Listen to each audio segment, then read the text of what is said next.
प्रिय श्रोताओं, आज मैं आपको सुनाने जा रही हूँ बृहस्पतिवार की व्रत कथा। बृहस्पतिवार की व्रत कथा का वीडियो लेकर आई हूँ। भारतवर्ष में एक बड़ा ही प्रतापी दानी राजा राज्य करता था। वह नित्य गरीब ब्राह्मणों की सहायता करता था। ये बात उसकी रानी को बिल्कुल भी अच्छी नहीं लगती। न ही गरीबों को दान देती, न ही भगवान का पूजन करती। राजा को भी दान देने से मना करती थी। एक दिन राजा शिकार खेलने वन को चले जाते हैं तो रानी महल में अकेली थी। उसी समय बृहस्पति देव साधु के वेश में राजा के महल में भिक्षा लेने के लिए जाते हैं और भिक्षा मांगी तो रानी ने भिक्षा देने से इनकार कर दिया और कहा, हे साधु महाराज, मैं तो दान पुण्य से तंग आ गई हूँ। मेरा पति सारा धन लुटाता रहता है। मेरी इच्छा है कि हमारा सब धन नष्ट हो जाए, फिर न बजेगी बांस और न बजेगी बांसुरी। साधु ने कहा, हे देवी, तुम तो बड़ी विचित्र हो। धन संतान तो सभी चाहते हैं, पुत्र और लक्ष्मी तो पापी के घर में भी होने चाहिए। यदि तुम्हारे पास अधिक धन है तो भूखों को भोजन करा दो, प्यासों के लिए प्याऊ बनवा दो, मुसाफिरों के लिए धर्मशालाएं खुलवा दो। जो निर्धन अपनी कुंवारी कन्या का विवाह नहीं करा सकते, उनका विवाह करा दो। ऐसे कई काम है जिसके करने से तुम्हारा यश लोक परलोक में फैलेगा। परंतु रानी पर उपदेश का कोई प्रभाव नहीं पड़ता है। वह बोली, महाराज, आप मुझे कुछ नहीं समझाई। मैं ऐसा धन नहीं चाहती जो हर समय बांटती फिरूं। साधु ने उत्तर दिया, यदि तुम्हारी ऐसी इच्छा है तो यथास्थिति तुम ऐसा करना। बृहस्पतिवार को घर लीपकर पीली मिट्टी से अपना सिर धोना, स्नान करना, भट्टी चढ़ाकर कपड़े धोना। ऐसा करने से आपका सारा धन नष्ट हो जाएगा। इतना कहकर वह साधु महाराज वहाँ से अंतर्ध्यान हो जाते हैं। साधु के अनुसार कई बातों को पूरा करने हेतु रानी ने केवल 3 ही बृहस्पतिवार बिता कि उसकी पूरी संपत्ति धन नष्ट हो जाते हैं। भोजन के लिए भी राजा परिवार तरसने लगता है। तब एक दिन राजा ने रानी से कहा कि हे रानी, तुम यहीं पर रहो, मैं दूसरे देश जाता हूँ, क्योंकि यहाँ पर मुझे सभी लोग जानते हैं, इसलिए कोई कार्य नहीं कर सकता। ऐसा कहकर राजा प्रदेश चला जाता है। वहाँ जंगल से लकड़ी काट कर लाता है, शहर में बेचता है। इस तरह वह अपना जीवन व्यतीत करने लगता है। इधर राजा के प्रदेश जाती रानी दासी दुखी रहने लगती हैं। एक बार जब रानी और दासी को 7 दिन तक बिना भोजन के रहना पड़ा तो रानी ने अपनी दासी से कहा, हे दासी, पासी नगर में मेरी बहन रहती हैं, वह बड़ी ही धनवान है, उसके पास जा और कुछ ले आ ताकि थोड़े दिन का गुजारा हो जाएगा। दासी रानी की बहन के पास जाती हैं। उस दिन गुरुवार था। रानी की बहन उस समय बृहस्पतिवार की व्रत कथा सुन रही थी, बृहस्पतिवार व्रत कथा पढ़ रही थी।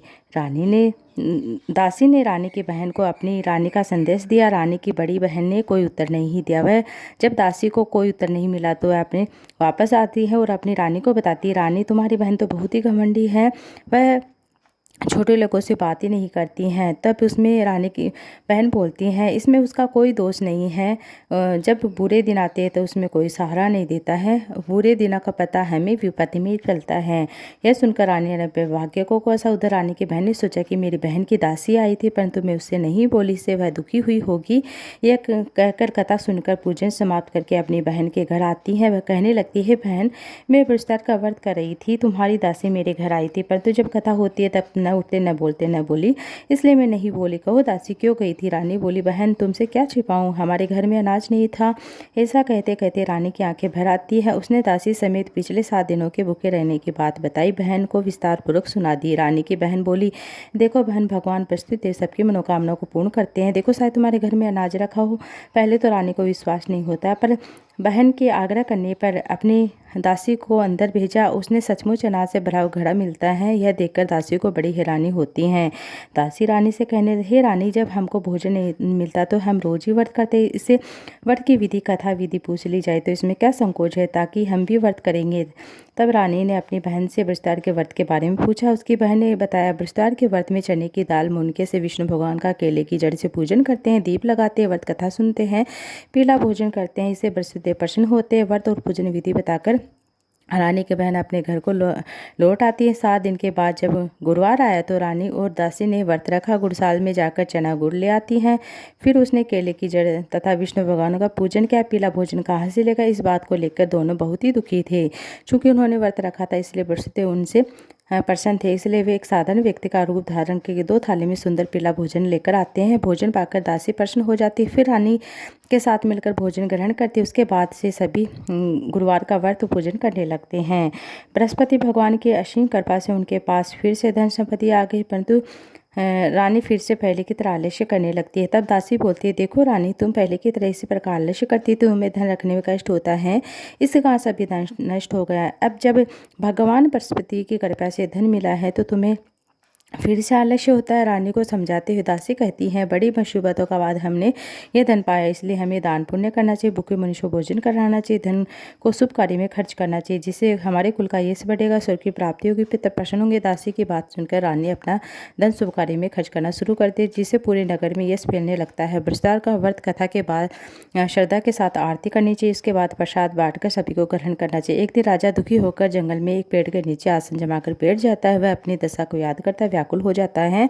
बृहस्पतिवार का दिन था। एकाएक उसने देखा कि निर्जन वन में एक साधु प्रकट होते हैं। वह साधु स्वयं बृहस्पति देवी थे। लकड़हारे के सामने आकर बोले, हे लकड़हारे, इस सुनसान जंगल में किस चिंतामग्न में बैठा है? लकड़हारे ने दोनों हाथ जोड़कर प्रणाम किया और अपने उत्तर दिया, महात्मा जी, आप सबको जानते हैं, महात्मा तो बड़े ही दयालु होते हैं। कहकर रोने लगता। साधु को अपनी आत्मकथा सुना देता है। महात्मा जी ने कहा, तुम्हारी स्त्री ने बृहस्पति के दिन बृहस्पति देव का निरादर किया था, जिसके कारण रुष्ट हो गए। उन्होंने तुम्हारी यह दशा कर दी। अब तुम चिंता मत करो, मेरे कहे अनुसार तुम पूजा पाठ करोगे, तुम्हारे सभी कष्ट दूर हो जाएंगे। भगवान पहले से पे अधिक धन संपत्ति देंगे। तुम बृहस्पतिवार के दिन कथा करना, 2 पैसे से चने से मुनका और गुड़ का प्रसाद बनाना, शुद्ध जल में लोटे में अमृत तैयार करना। कथा के पश्चात अपने सारे परिवार सुनने वाले प्रेमियों को अमृत प्रसाद बांटना, ग्रहण करना। ऐसा करने से भगवान सभी मनोकामनाएं तुम्हारी पूर्ण करेंगे। साधु के ऐसे वचन सुनकर लकड़हारे, प्रभु, मुझे लकड़ी बेचकर इतना पैसा नहीं मिलता जिसे भोजन कर तो कुछ बचा सकूं। मैंने रात्रि में अपनी स्त्री को व्याकुल देखा, मेरे पास कुछ भी नहीं जिससे उसकी खोज खबर मंगा सकूं। साधु ने कहा, हे लकड़हारे, किसी बात की चिंता मत करो। अब तुम चिंता मत करो, मेरे कहे अनुसार चलो, तुम्हारे सब कष्ट दूर होंगे। भगवान पहले से पे अधिक धन संपत्ति तुम्हें देंगे। तुम बृहस्पतिवार के दिन कथा करना, 2 पैसे से चने मुनका लाकर उसका प्रसाद बनाना, शुद्ध जल के लोटे में शक्कर अमृत तैयार करना। कथा के पश्चात अपने सारे परिवार सुनने वाले प्रेमियों में अमृत व प्रसाद बांटना, आप भी ग्रहण करना। ऐसे करने से भगवान तुम्हारी सभी मनोकामनाएं पूरी करेंगे। साधु के ऐसे वचन सुनकर लकड़हारा बोलता है, हे प्रभु, मुझे लकड़ी बेच के इतना पैसा नहीं मिलता जिससे भोजन करने के उपरांत बचा सकूं। मैंने रात्रि में अपनी स्त्री को व्याकुल देखा, मेरे पास कुछ भी नहीं जिसे उसकी खोज खबर मंगा सकूं। साधु ने कहा, हे लकड़हारे, तुम किसी बात की चिंता मत करो। बृहस्पति के दिन तुम रोजाने की तरह लकड़ियां लेकर शहर को जाओ, तुमको रोज से दुगना धन प्राप्त हो, जिसे तुम भली भांति भोजन कर लोगे। बृहस्पति देव की पूजा का सामान भी आ जाएगा। इतना कहकर साधु अंतर्ध्यान हो जाते। धीरे धीरे समय व्यतीत होने पर वही बृहस्पतिवार का दिन आता है। लकड़हारा जंगल से लकड़ी काटकर किसी शहर में बेचने जाता है। उससे उस दिन से अधिक धन पैसा मिलता है। राजा ने चना गुड़ आदि लाकर गुरुवार का व्रत किया और उस दिन से सभी कलेश दूर हो जाते हैं। परंतु जब दोबारा गुरुवार का दिन आता है तो बृहस्पतिवार का व्रत करना भूल जाता है। इस कारण बृहस्पति देव नाराज हो जाते हैं।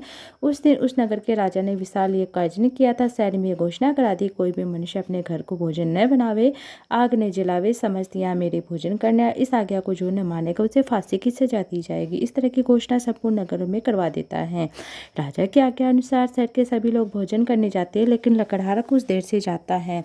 इसी से लिए राजा उसको अपने साथ अपने घर ले जाकर भोजन करा रहे होते हैं। तो रानी की दृष्टि उस कुटी पर पड़ती है जिस पर हार लटका हुआ था। वह वहाँ दिखाई नहीं देता है। तो लकड़हारा सोचता है, तब राजा सोचता है, रानी सोचती है, मेरा हार इसी मनुष्य ने चुराया होगा। उसी समय सिपाही को बुलाकर उसको कारागार में डलवा देता है। जब लकड़हारा कारागार में पड़ जाता है तो बहुत दुखी होकर विचार करने लगता है, न जाने कौन से पूर्व जन्म के कर्म से मुझे दुख प्राप्त हुआ है। उसी साधु को याद करने लगता है जो जंगल में मिला था। उसी समय तत्काल बृहस्पति साधु के रूप में प्रकट होते उसकी दशा को देखकर कहने, अरे मूर्ख, तूने विस्तार की कथा नहीं कही है, इस कारण तुझे दुख प्राप्त हुआ। अब चिंता मत करना, बृहस्पति के दिन कारागार के दरवाजे पर 4 पैसे पड़े मिलेंगे, उनसे तू बृहस्पति देव की पूजा करना, तेरी सभी कष्ट दूर हो जाएंगे। बृहस्पति के दिन उसे 4 पैसे पड़े मिले। लकड़हारे ने कथा कही। उसी रात्रि को बृहस्पति देव ने उस नगर के राजा को स्वप्न में कहा, हे राजन, तुमने जिस आदमी को कारागार में बंद कर दिया है वह निर्दोष है, वह राजा उसे छोड़ देना। तेरे ये रानी का हार उसी कुटी पर लटका हुआ है, अगर तू ऐसा नहीं करेगा तो मैं तेरे राज्य को नष्ट कर दूंगा। इसी तरह रात्रि के स्वप्न को देखकर प्रातःकाल राजा जगा और खुटी पर हार लटका हुआ देखकर लकड़हारे को बुलाकर क्षमा मांगता है। लकड़हारे को योग्य सुंदर आभूषण देकर विदा करता है। बृहस्पति देव के आज्ञा अनुसार लकड़हारा अपने नगर को चल देता है। राजा जब अपने नगर के निकट पहुंचा तो उसे बड़ा आश्चर्य होता है। नगर में पहले से अधिक बाग, तालाब, कुएं, धर्मशालाएं बनी हुई थी। राजा ने पूछा, किसके किसके भाग धर्मशाला हैं। तब नगर के सब लोग कहने लगते हैं सब रानी और दासी के हैं। तो राजा को आश्चर्य होता, गुस्सा भी आता है। तब रानी ने यह खबर सुनी कि राजा आ रहे हैं, तो उसे बांदे से कहा, दासी देख राजा हमको कितनी बुरी हालत में छोड़कर गए थे, हमारी ऐसी हालत देखकर कहीं लौट न जाए, तू दरवाजे पर खड़ी हो जा। इसलिए दासी दरवाजे पर खड़ी हो जाती है। आज्ञा अनुसार दासी दरवाजे पर खड़ी हो गई। राजा आए तो अपने साथ ले आई। तब राजा ने क्रोध करके अपनी रानी से कहा, पूछ तुम्हें धन कैसे प्राप्त होता है। उन्होंने कहा कि हमें यह धन बृहस्पति के व्रत के प्रभाव से प्राप्त हुआ। राजा ने निश्चय किया कि 7 रोज बाद तो सभी बृहस्पतियों का पूजन करते हैं। मैं तुम्हें प्रतिदिन दिन में 3 बार कहानी कहा करूँगा, रोज व्रत क्या करूँगा। अब हर समय राजा के दुपट्टे में चने दाल बनी। 3 दिन में 3 बार कहानी कथा। एक रोज राजा ने विचार किया, चलो अपनी बहन के यहाँ आते हैं। इस तरह नीचे का राजा घोड़े पर सवार अपनी बहन के यहाँ चल देता है। मार्ग में उसने देखा कि कुछ आदमी एक मुर्दे को ले जा रहे हैं। उसने रोका और कहा, अरे भाई मेरे रिश्तेदार की कथा सुन लो। वे बोलो, लो हमारे तो आदमी हो गया, इसको अपनी कथा की पड़ी। पर तो कुछ आदमी बोले, अच्छा हम चलते तुम्हारी कथा सुन लेंगे। राजा ने दाल निकाली। जब कथा दी तो मुर्दा हिलने लगता है। जब कथा समाप्त होती है तो राम राम करके वह मनुष्य खड़ा हो जाता है। आगे मार्ग में उसने एक किसान खेत में हल चलाता मिलता है। राजा ने उसे देखकर कहा, अरे भाई मेरे रिश्तेदार की कथा सुन लो। तब किसान बोलता है, जब तक मैं तेरी कथा सुनूंगा तब तक 4 हेड़िया जोत लूँगा, अपनी कथा किसी और को सुनाना। इस तरह राजा आगे चलने लगता है। राजा के हरते बेल बचाकर आगे गिर जाता। किसान के पेट में बड़ी जोर से दर्द होने लगता है। उसी समय उसकी माँ रोटी लेकर आती है। उसने जब दिया देखा अपने पुत्र से सब हाल पूछा तो बेटे ने सभी हाल कह सुनाया। तो बुढ़िया दौड़ी घुड़सवार के पास जाती है और कहती है, मैं तेरी कथा सुनने के लिए तैयार हूँ, परंतु अपनी कथा मेरे खेत पर चलकर कहना। राजा ने बुढ़िया के खेत पर जाकर कथा कही। इसे सुनकर उस बेल खड़ा हो जाता है। किसान का पेट का दर्द बंद हो जाता है। राजा अपनी बहन के घर पहुंच जाता है। बहन के भाई की खूब मेहमानी की। दूसरे रोज प्रातःकाल जब जग रहा है तो देख रहा है सब लोग भोजन कर। राजा ने अपनी बहन से कहा, ऐसा कोई मनुष्य जिससे भोजन कर मेरी विस्तार कथा सुन ले। बहन बोली, हे भैया यह देश ऐसा है, सबसे पहले लोग यहाँ भोजन करते, बाद में अन्य कार्य करते। अगर कोई पड़ोस में हो तो फिर भी मैं देखा तो ऐसा कर वह देखने चला जाता, परंतु उसे कोई भी मनुष्य नहीं मिलता है जिससे भोजन नहीं किया। अंत में कुम्हार के घर जाता है जिसका लड़का बीमार था। उसे मालूम हुआ कि उन्होंने यहाँ 3 रोज से किसी ने भोजन नहीं किया। रानी ने अपनी भाई की कथा सुनने के लिए कुम्हार से कहा। कुम्हार तैयार हो जाता। राजा ने जाकर बृहस्पति की कथा कही, जिससे सुनकर लकड़हारा ठीक हो जाता। अब तो राजा की प्रशंसा होने। एक रोज राजा ने अपनी बहन से कहा, बहन अपने घर को जाऊंगी, तुम भी तैयार हो जा। राजा की बहन ने अपनी सास से कहा। सास ने कहा, हाँ चली जाना, परंतु अपने लड़कों को मत ले जाना, क्योंकि तेरे भाई को कोई संतान नहीं है, कोई औलाद नहीं है। बहन ने अपने भैया से कहा, भैया मैं चलूंगी, पर तू कोई बालक नहीं जाएगा। राजा बोला, जब कोई बालक नहीं तब तू क्या करेगी। बड़े दुखी मन से राजा अपने नगर को लौट आता है। राजा ने अपनी रानी से कहा, हम निर्वंशी राजा, हमारा मुँह देखने का धर्म नहीं है। रानी बोली, है प्रभु, बृहस्पति ने हमें सब कुछ दिया तो हमें संतान भी अवश्य दे। उसी रात बृहस्पति ने राजा स्वप्न में, हे राजा सभी सोच त्याग दे, तेरी रानी गर्भ से। राजा की बात सुनकर बड़ी खुशी होती है। नवों से गर्भ से एक सुंदर पुत्र होता है। तब राजा बोला, हे रानी, स्त्री बिना भोजन के रह सकती है, पर बिना कहीं नहीं रह सकती। जब मेरी बहन आवे तो उसे कुछ नहीं कहना। रानी ने सुनकर हाँ कर दिया। जब राजा की बहन ने शुभ समाचार सुना तो बधाई लेकर अपने घर आती है।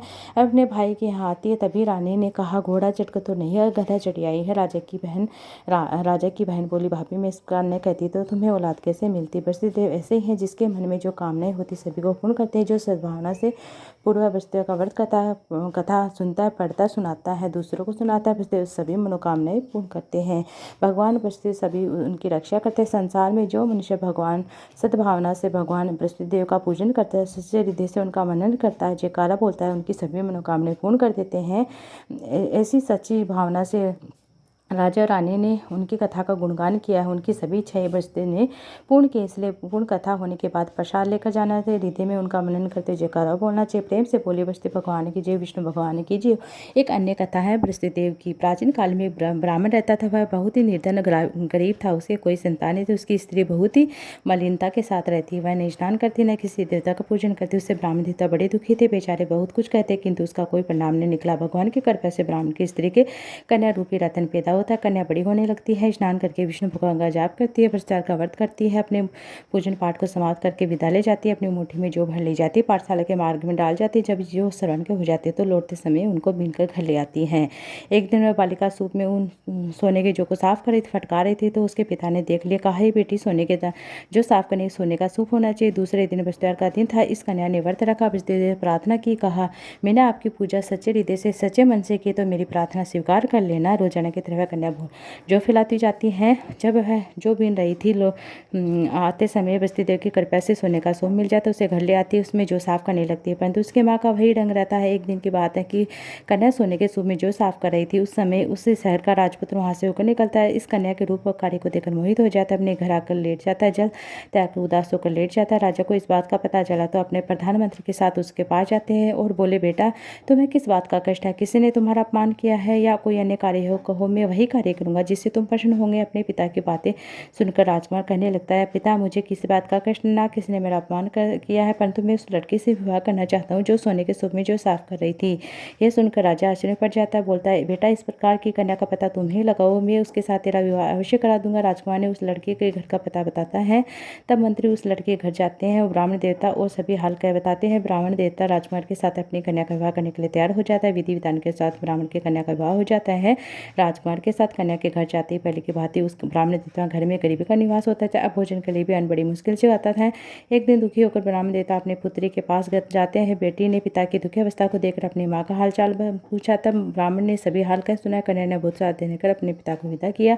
इस तरह ब्राह्मण का कुछ समय सुखपूर्व जीवन व्यतीत हो जाता है। कुछ दिन बाद फिर वही हाल हो जाता है। ब्राह्मण फिर अपनी कन्या के यहाँ जाता है। सारा हाल कहा तो लड़की बोली, पिताजी मैं आपको कब तक धन देती रहूंगी? माताजी को यहाँ ले आवे, मैं जिसे विधि बताती हूँ गरीबी दूर हो जाती है। ब्राह्मण देवता अपनी स्त्री को ले जाकर अपनी माँ को समझाने लगती है, माँ तुम प्रातः का स्नान आदि करके विष्णु भगवान पूजा पाठ किया करो, सब देवता दूर हो जाएगी। परंतु उसकी माँ ने एक भी बात नहीं मानी। प्रातः उठकर अपनी पुत्री के बच्चों को जूठन खा लेती है। उसने उसकी पुत्री को भी गुस्सा आता है। एक रात उसे कोठरी में सभी सामान निकाल अपनी माँ को उसमें बंद कर देती है। प्रातः का उसने निकालकर स्नान आदि कराने के बाद पूजा पाठ कराई तो उसकी माँ की बुद्धि ठीक हो जाती है। फिर प्रत्येक बुधवार को व्रत करने लगती है। इस व्रत के प्रभाव से उसके माँ बाप बहुत ही धनवान पुत्रवान हो जाते हैं। बस्ती जी के व्रत के प्रभाव से वह इस लोक को भोकर और स्वर्ग लोक को प्राप्त होते हैं। सब बोलो विष्णु भगवान की जय हो, बृहस्पति भगवान की जय हो। प्रेम से बोले बृहस्पति भगवान की जय हो।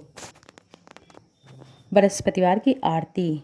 ओम जय बृहस्पति देवा, स्वामी जय बृहस्पति देवा, छिनी छिनी भोग लगाऊं कदली फल मेवा। ओम जय बृहस्पति देवा, तुम पूर्ण परमात्मा तुम्हें अंतर्यामी, स्वामी तुम्हें अंतर्यामी, जगत पिता जगदीश्वर तुम सबके स्वामी। ओम जय बृहस्पति देवा, चन्नामत निज निर्मल सब पातक हरिता, स्वामी सब पातक हरिता, सकल मनोरथ दायक कृपा करो भरता। ओम जय बृहस्पति देवा, तन मन धन अर्पण करी जो जन शरण पड़े, प्रभु जो जन शरण पड़े, प्रभु प्रकट तब होकर आकर द्वार खड़े। ओम जय बृहस्पति देवा, दीन दयाल दयानिधि, भक्तन हितकारी, स्वामी भक्तन हितकारी, पाप दोष सब हरता बंधन हारी। ओम जय बृहस्पति देवा, सकल मनोरथ दायक सब संजय हारो, स्वामी सब संजय हारो, विषय विकार मिटाओ संतन सुखारी। ओम जय बृहस्पति देवा, जो कोई आरती तेरी प्रेम सहित गावे, स्वामी प्रेम सहित गावे, ज्येष्ठानंद आनंद कर सो निश्चय पावे। ओम जय बृहस्पति देव, सब बोलो विष्णु भगवान की जय हो, बृहस्पति देव भगवान की जय हो। इसी के साथ ही लक्ष्मी की कथा अवश्य सुननी, इस लक्ष्मी जी की आरती अवश्य करनी चाहिए। बृहस्पतिवार की जब भी कथा सुनते हैं, विष्णु भगवान की आरती करते हैं, बृहस्पतिवार की आरती करते हैं, तो उसके बाद लक्ष्मी माता की आरती अवश्य करनी चाहिए। ओम जय लक्ष्मी माता, मैं जय लक्ष्मी माता, तुमको निस्दिन सेवत हरि विष्णु विधाता। ओम जय लक्ष्मी माता, उमा रमा ब्राह्मणी तुम ही जग माता, सूर्य चंद्रमा ध्यावत नारद ऋषि गाता। ओम जय लक्ष्मी माता, दुर्गा रूप निरंजनी सुख संपत्ति दाता, जो कोई तुमको ध्याता रिधि सिद्धि धन पाता। ओम जय लक्ष्मी माता, तुम पाताल निवासिनी तुम ही शुभदाता, कर्ण प्रभाव प्रकाशनी भवनिधि गीत राता। ओम जय लक्ष्मी माता, जिस घर में तुम रहती हो सब सद्गुण आता, सब संभव हो जाता, मन नहीं घबराता। ओम जय लक्ष्मी माता, तुम बिन यज्ञ न हो व्यस्त न कोई पाता, खान पान का वैभव सब तुमसे आता। ओम जय लक्ष्मी माता, शुभ गुण मंदिर सुंदर शिरोदिति जाता, रत्न चतुर्दश तुम बिन कोई नहीं पाता। ओम जय लक्ष्मी माता, माँ लक्ष्मी जी की आरती जो कोई नर गावे उर आनंद समाता, पाप उतर जाता। ओम जय लक्ष्मी, ओम जय लक्ष्मी माता, मैं ओम जय लक्ष्मी माता, तुमको निषिद्धि सेवत हरि विष्णु था। ओम जय लक्ष्मी, बोलो बृहस्पति भगवान की जय, विष्णु भगवान की जय हो, लक्ष्मी माता की जय हो।